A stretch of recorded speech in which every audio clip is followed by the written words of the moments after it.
Hey, She Army. How are you? Hope you guys are doing well. It is Wisdom Wednesdays. And tonight we're going to be talking about speaking to your ideal client. And what does that really mean? So, simply, people are different. We all like, want, and need different things. Your customers' choices are motivated by their personal thoughts and their preferences, with the key word here being personal.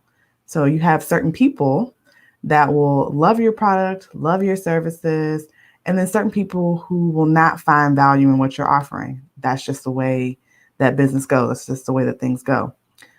This is important. Why? Because you want to be speaking to your ideal client. And that's why it's so important to find your ideal client. Because if you speak to everyone, then you speak to no one.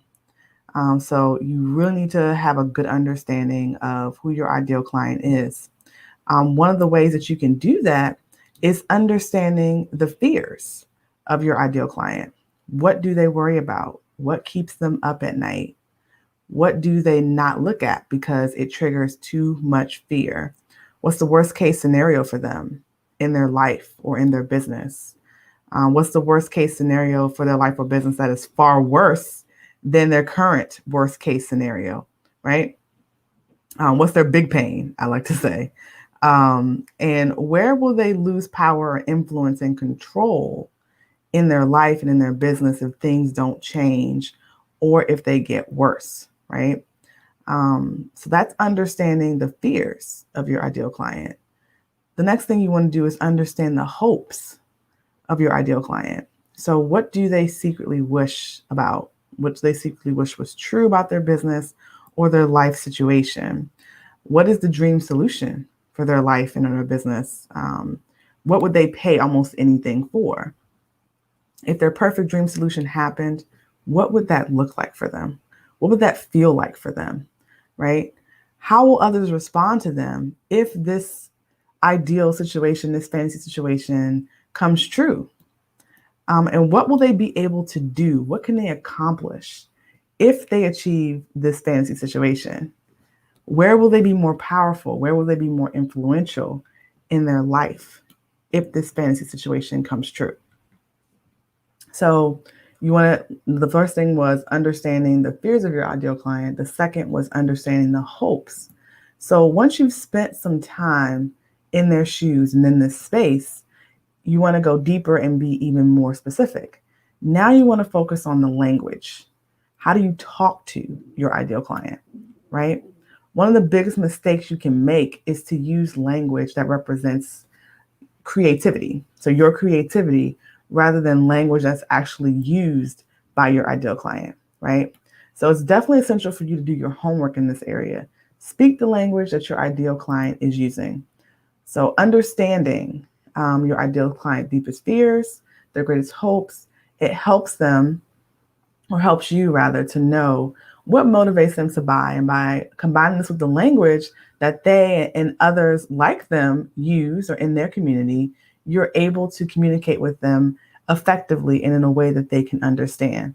This essentially increases the effectiveness of your marketing efforts, right?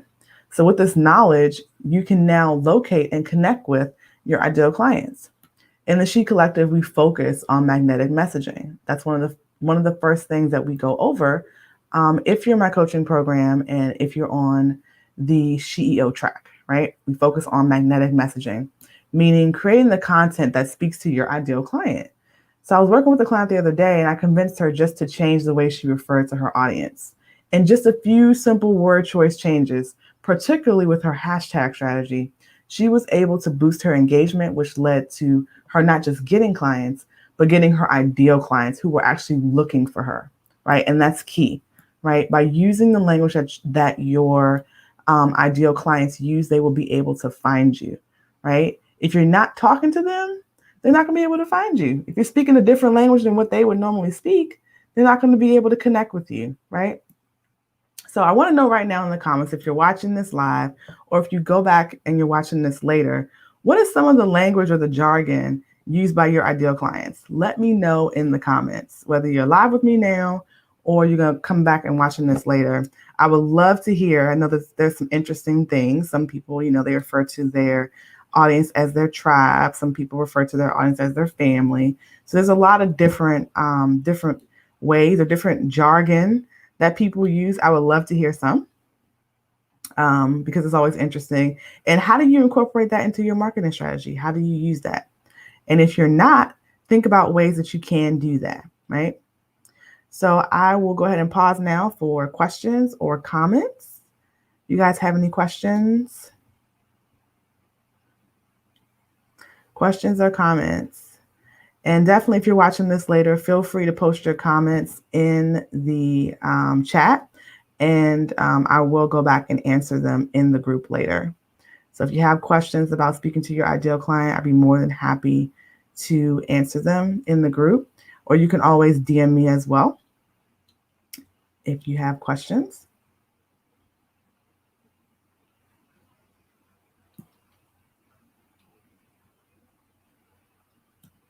All right, guys, I'm not seeing any.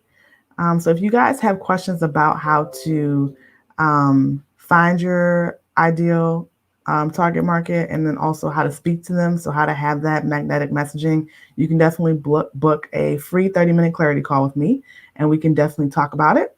The link to do that is in the description of this live.